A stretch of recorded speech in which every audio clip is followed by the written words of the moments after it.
ভারতীয় জনতা পার্টির সদর জেলা উদ্যোগে আমি সভাপতি হওয়ার পর বিভিন্ন জেলা সফর করছি। বিভিন্ন জেলার কার্যকর্তাদের সঙ্গে আমি সাক্ষাৎ করছি, মিলিত হচ্ছি।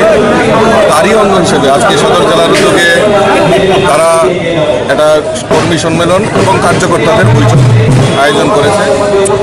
তো ভারতীয় জনতা পার্টির সমস্ত জেলার সফরে একটাই আমার কাছে অনুভূতি যে ভারতীয় জনতা পার্টির কার্যকর্তারা তৈরি আছে এবং আমাদের যে লক্ষ্য যে 2023-এ সরকার পুনঃপ্রতিষ্ঠা করা। আর আমাদের যে আমি সভাপতি হওয়ার পর থেকে আমি কার্যকর্তাদের মধ্যে আহ্বান রেখেছিলাম যে আমাদের শুধু জয় নয়, আমরা 60-এ 60 ত্রিপুরা বিধানসভা দখল করব। এই লক্ষ্যমাত্রা রেখে আমাদের কার্যকর্তারা কাজ করছে এবং কার্যকর্তাদের যে জোশ, কার্যকর্তাদের দেবদুর্লভ কার্যকর্তাদের যে কাজ, সেই কাজের উপর নিরিখে দাঁড়িয়ে আমি সেটা হলফ করে বলতে পারি যে 2023-এ ভারতীয় জনতা পার্টি সরকার পুনঃপ্রতিষ্ঠা হবে। অন্যান্য ডিস্ট্রিক্টে কি এইরকম র্যালি হবে?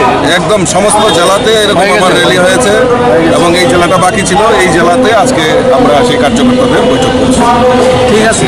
मिल गया था कि 60 में 60 भारतीय जनता पार्टी की कमल खिलाएंगे त्रिपुरा में। इसी आधार पर कार्यकर्ता के जोश के आधार पर 2023 में सरकार बनाएंगे, ये निश्चित है।